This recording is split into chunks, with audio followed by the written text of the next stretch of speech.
Good evening friends, मेरा हाल host आपका अपना बुंदेलखंड जीएस में स्वागत करता हूं। आज हम डिस्कस करने जा रहे हैं 25 और 26 सितंबर 2022 के करंट अफेयर्स। देखिए, कुछ प्रॉब्लम्स चल रही हैं जिनकी वजह से हम दो दो दिन का करंट अफेयर डिस्कस कर रहे हैं, लेकिन कल से हम प्रतिदिन डेली नई नई चीजें लेके आएंगे। हम आपको विश्वास दिलाते हैं, कल हम नई चीजें और लेके आएंगे आपके लिए। कल और अलग अलग चीजें आपके लिए होंगी। करंट अफेयर के अलावा आप बहुत सारी चीजें धीरे धीरे और पढ़ेंगे। चलिए, तो आज हम बात करते हैं कि करंट अफेयर में क्या क्या रेलिवेंट है आपके एग्जाम पॉइंट ऑफ व्यू से। जितने भी क्वेश्चन आज के करंट से रिलेटेड थे, जो स्टैटिक और डायनामिक का कन्वर्जन था, हम आपके लिए लेके आए हैं। जैसे कि आरबीआई का एक करंट अफेयर है। आरबीआई, जिसे भारत का केंद्रीय बैंक कहते हैं, सेंट्रल बैंक ऑफ इंडिया कहते हैं एक प्रकार से।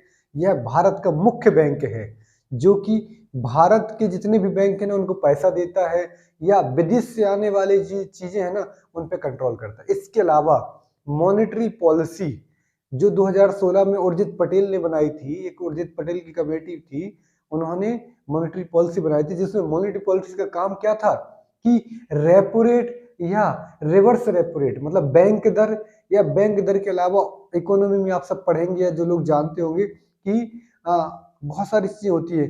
बैंक दर क्या होती है या बैंक रेट क्या होता है, जिस पर बैंक अन्य बैंकों को, आरबीआई जो मुख्य बैंक है वो अन्य बैंकों को पैसा देता है।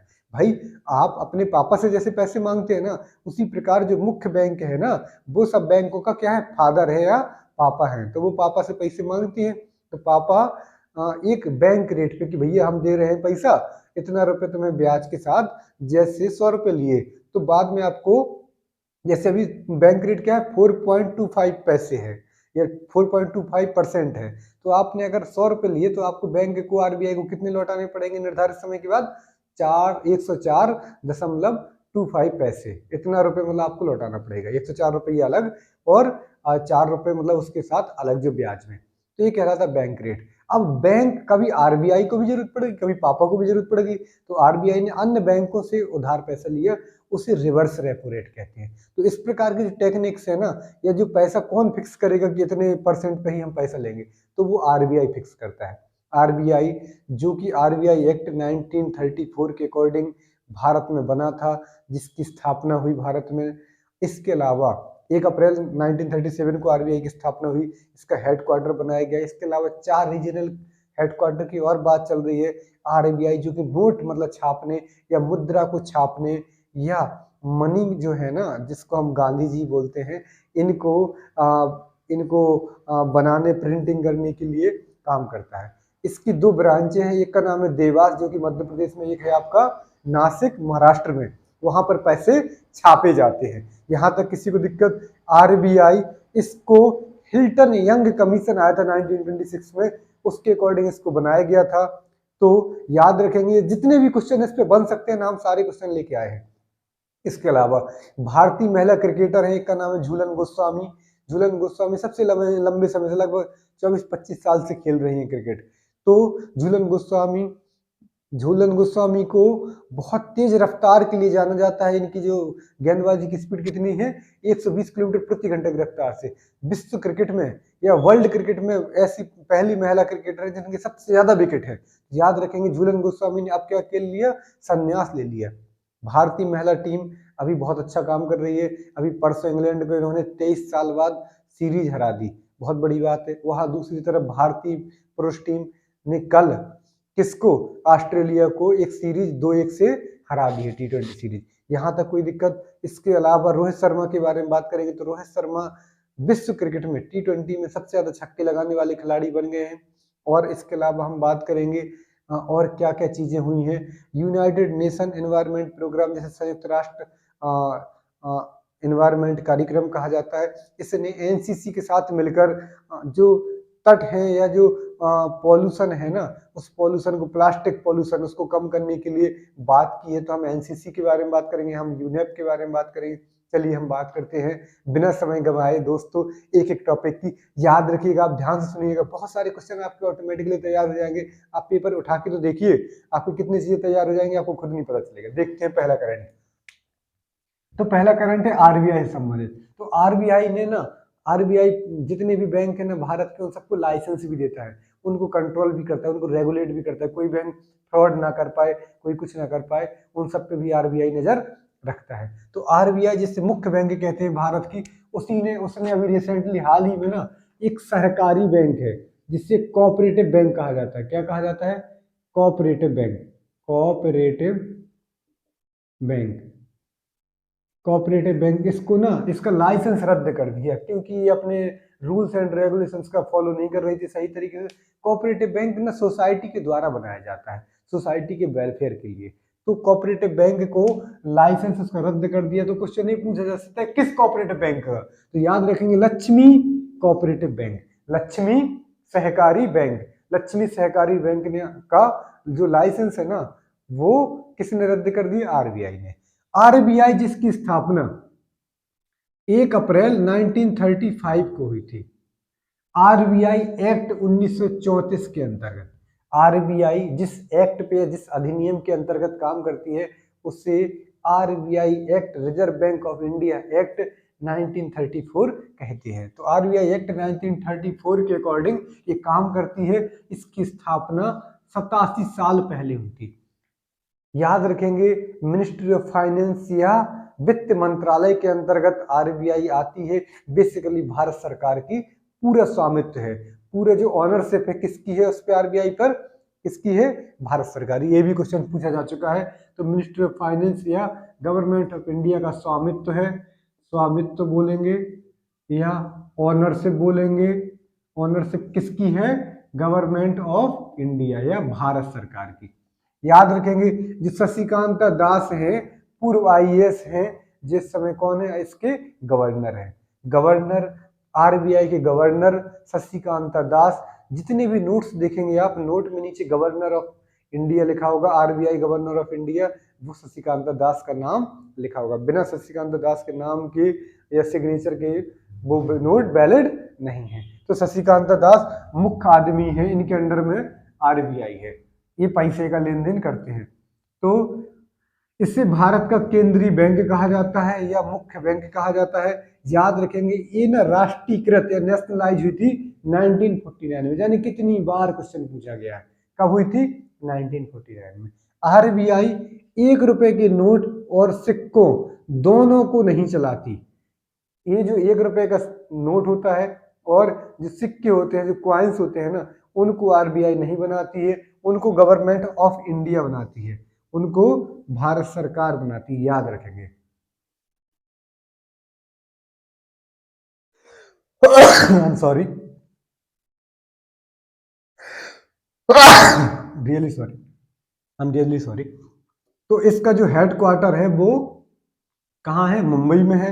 ये जो पैसों को जब प्रिंट करती है वो 2 जगह करती है, एक मध्य प्रदेश का देवास डिस्ट्रिक्ट, देवास जगह में, दूसरा मुंबई का नासिक, मुंबई का नासिक या महाराष्ट्र का नासिक और आपको मध्य प्रदेश का देवास। यहाँ पर इनके पैसे प्रिंट होते हैं, प्रिंटिंग प्रेस की मशीन लगी हुई है। ऐसा नहीं कि आप लोग पहुंच जाना, सिक्योरिटी बहुत ज्यादा है। इसके अलावा आरबीआई एनपीसीआई को चलाती है, मॉनेटरी पॉलिसी को चलाती है। अब आप लोग पूछिए एनपीसीआई क्या होता है? एनपीसीआई को national payment commission of India कहते हैं। याद रखेंगे जितने भी एटीएम चलते हैं ना, या जितने भी गेटवे आ गए, पेटीएम वगैरह, ये सब एनपीसीआई के द्वारा कंट्रोल होते हैं। यूपीएससी ने इस पे क्वेश्चन पूछा था 2018 में कि एनपीसीआई है वो कौन रेगुलेट करता है? तो वो कौन रेगुलेट करता है? वो करता है आपका आरबीआई। और मॉनेटरी पॉलिसी पे भी यूपीएससी या अदर एग्जाम बहुत बार पूछ चुके हैं। तो मॉनेटरी पॉलिसी जिसमें बैंक रेट या रिवर्स बैंक रेट या जितने भी है, या बैंक दर, और बैंक दर के अलावा और भी दरें हैं ना, उनका आकलन मॉनेटरी पॉलिसी करती है। यह एक मॉनेटरी पॉलिसी रिपोर्ट भी निकालती है। 2016 में उर्जित पटेल की कमेटी बनी थी, उसने मॉनेटरी पॉलिसी का क्या किया था? जिक्र किया था और इस पॉलिसी को बनाया था। याद रखेंगे जो नए बैंकों को लाइसेंस देना है, इसके रिगार्डिंग भी एक कमेटी बनी थी जिसे बिमल जालान कमेटी कहते हैं।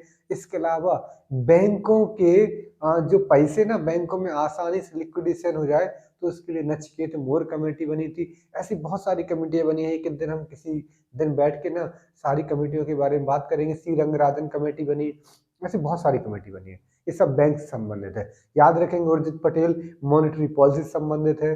2016 में एक कमेटी बनी थी जिससे आरबीआई कंट्रोल करता है। तो आरबीआई से संबंधित एक last question, Hilton young commission जो कि 1926 में आया था, इसने अंग्रेजों के जमाने में इसने आरबीआई को शुरुआत में रॉयल बैंक का नाम दिया।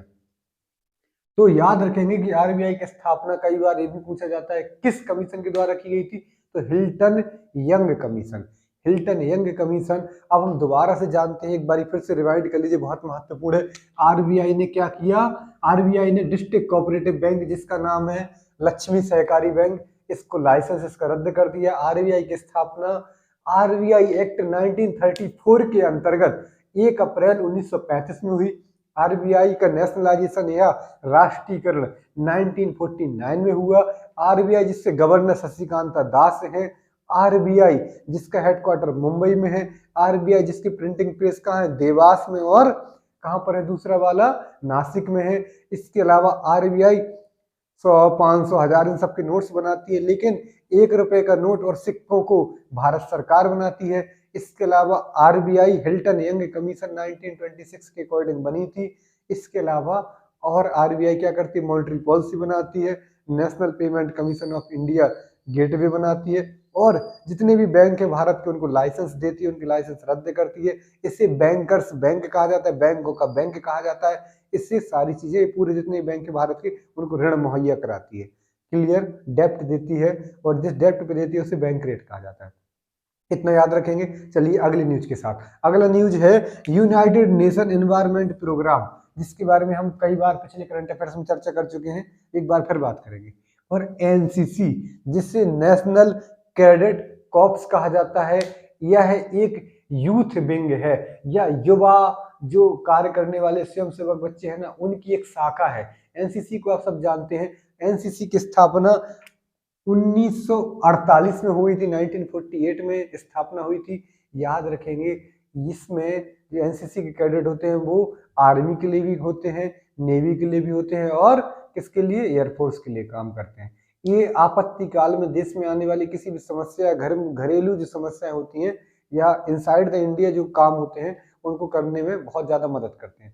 एनसीसी के कैडेट डिसिप्लिन और दुनिया भर की और चीजों को कंट्रोल करने में बहुत मदद करते हैं। तो एनसीसी के कैडेटों ने और यूनाइटेड नेशन एनवायरनमेंट प्रोग्राम ने मिलकर एक बेड़ा उठाया है कि प्लास्टिक पॉल्यूशन को हम कम करेंगे। तो हमारे लिए महत्वपूर्ण क्या था कि प्लास्टिक पॉल्यूशन को कम करेंगे एनसीसी के कैडेट मिलकर, किसके साथ, यूनाइटेड नेशन एनवायरनमेंट प्रोग्राम, जिससे संयुक्त राष्ट्र एनवायरनमेंट कार्यक्रम कहा जाता है। इसकी स्थापना 1972 में हुई थी स्टॉकहोम कन्वेंशन के माध्यम से, जो कि 50 साल पहले हुई थी। इसका हेडक्वार्टर केन्या के नैरोबी में है। इसका हेडक्वार्टर यूनेप का कहाँ है, केन्या के नैरोबी में है। आपने एनसीसी को जाना, एनसीसी 1948 में स्थापना हुई थी।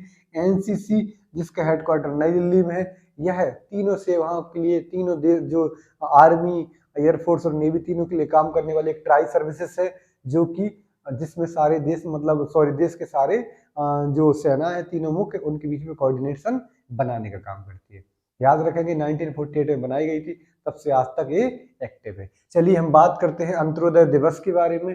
तो 2014 में 25 सितंबर 2014 को मोदी जी ने अंत्योदय दिवस की शुरुआत की थी, जिसमें जो बीपीएल परिवार वाले हैं उनको अलग से सपोर्ट करने के लिए अलग से 5 किलो और एक व्यक्ति पे 5 किलो राशन और दिया जाएगा। अंत्योदय मिशन कहलाया था। किससे संबंधित है, नेशनल फूड सिक्योरिटी एक्ट 2013 में, जिससे खाद्य सुरक्षा कार्यक्रम प्रोग्राम कहा गया। इसमें क्या होता है, तो जो बीपीएल और एपीएल जो परिवार वाले हैं ना, उनको फ्री राशन दिया जाता है या कम रेटों पर राशन दिया जाता है, जिसमें गेहूं, चावल मुख्यतः दिए जाते हैं, और इसके अलावा चना या फिर तेल दिया जाता है। तो याद रखेंगे, जिससे राशन या कोटे की दुकानें कहते हैं। तो उस अंत्योदय मिशन की शुरुआत 2013 में नेशनल फूड सिक्योरिटी एक्ट के अंतर्गत हुई थी, लेकिन उसको एक बड़ा रूप देने के लिए अंत्योदय मिशन आया।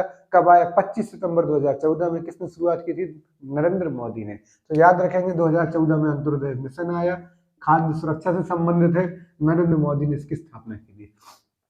अगला न्यूज है ट्रामाडोल से संबंधित। कितने लोगों ने नाम नहीं सुना होगा ट्रामाडोल का, सभी लोग जानते होंगे। ट्रामाडोल एक दर्द निवारक दवा है, एक पेन किलर है, जिसका इस्तेमाल जो खिलाड़ी होते हैं ना, वो क्या करते हैं, उसको इस्तेमाल करते हैं अपने पेन को दूर करने के लिए, दर्द को दूर करने के लिए। तो इसको अभी रिसेंटली एक संस्था है जिसका नाम है WADA, world anti doping agency, world anti doping agency. तो उसका नाम क्या है, वाडा। वाडा एक एजेंसी है जो कि विश्व में जो डोपिंग होती है ना, कि मतलब जैसे आपने कोई इंजेक्शन लगवा लिया, फिर आप जाके लड़ाई कर रहे हैं तो आप पे असर नहीं होगा और आप कुश्ती में हारेंगे भी नहीं, तो डोपिंग कहलाती है। एक्स्ट्रा एनर्जी खिलाड़ियों को मिलती है और वो क्या करते हैं, लड़ते हैं, लेकिन ये प्रकृति के नियमों और खेलों के नियमों के खिलाफ है। तो इन पर एक एजेंसी काम करती है, जिससे अभी कुछ समय पहले सुशील कुमार को बाडा ने कहा था कि भैया आप ना कोई ऐसी चीज दवाई ले रहे हैं या कोई ऐसा ड्रग ले रहे हैं जो कि आपको हेल्प कर रहा है लड़ने में। तो वाडा, जिसे बोलते हैं वर्ल्ड एंटी डोपिंग एजेंसी, उसने ट्रामाडोल को खिलाड़ियों से दूर कर दिया या एथलेटिक्स से दूर कर दिया कि अब, और ये कहाँ निर्णय लिया गया, ऑस्ट्रेलिया के सिडनी में। ऑस्ट्रेलिया की एक जगह, एक सिटी है जिसका नाम है सिडनी, वहां पर उन्होंने बोल दिया बाडा ने कि अब हम बैन कर रहे हैं ट्रामाडोल को, अब कोई भी खिलाड़ी ट्रामाडोल का सेवन दर्द निवारक के रूप में नहीं करेगा।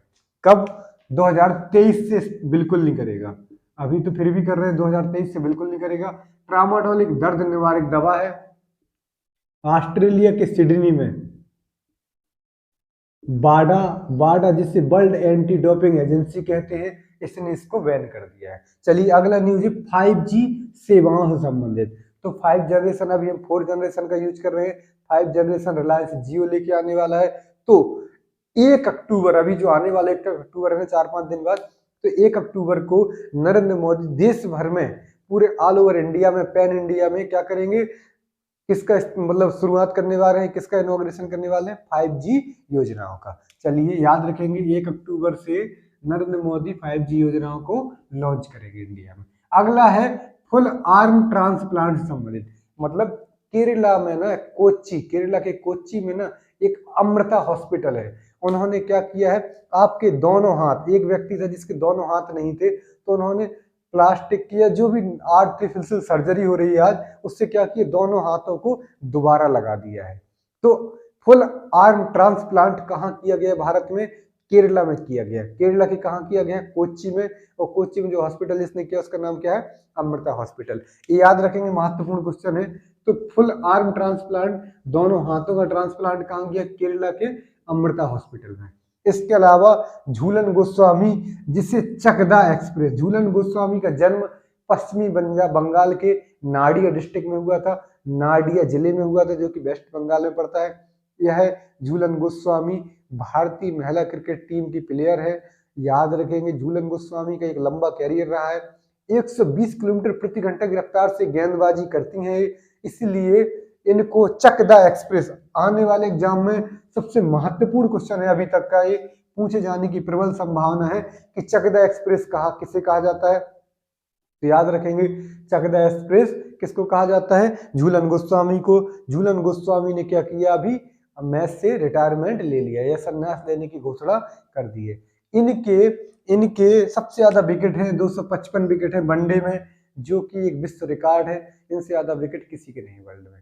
याद रखेंगे, इन्होंने 10,000 से ज्यादा गेंदें फेंक ली हैं और ऐसा करने वाली विश्व की पहली महिला क्रिकेटर है। याद रखेंगे, भारतीय महिला टीम की क्रिकेटर थी। 120 किलोमीटर प्रति घंटे की रफ्तार से गेंद फेंकती थी, इसलिए इन्हें चकदा एक्सप्रेस कहा जाता था। चकदी एक्सप्रेस नहीं, चकदा एक्सप्रेस। चलिए याद रखेंगे, अगला करंट अफेयर है रोहित शर्मा से संबंधित। रोहित शर्मा को सिक्सर मैन कहा जाता है या रो सुपरहिट शर्मा कहा जाता है। भारतीय इंडियन टीम के अभी इस समय कप्तान है, स्पेशली T20 और वनडे के। रोहित शर्मा एक बहुत बेहतरीन खिलाड़ी हैं। इनने सबसे ज्यादा 6 मारे हैं T20 में। T20 में इनके सबसे ज्यादा रन भी है। तो ये थे हमारे करंट अफेयर्स। आज के करंट अफेयर्स में आपने महत्वपूर्ण चीजें क्या देखी, RBI के बारे में जाना आपने। RBI ने जो आपकी लक्ष्मी कोऑपरेटिव बैंक है उसको लाइसेंस खत्म कर दिया। NCC और यूनेप के बारे में जाना आपने। वो प्लास्टिक पोल्यूशन को कम करने की बात कर रहे हैं। झूलन गोस्वामी जैसे चकदा एक्सप्रेस था, उससे जाना आपने, आपने रोहित शर्मा के बारे में जाना, आपने ट्रामाडोल के बारे में जाना, इसके अलावा आपने अंत्योदय मिशन जाना, आपने 5G योजनाओं के बारे में जाना। ये थे आज के करंट अफेयर्स। आप लोग ऐसे जुड़े रहिए, पढ़ते रहिए, ध्यान देते रहिए। बहुत बहुत धन्यवाद। शुभ रात्रि, गुड नाइट, थैंक यू।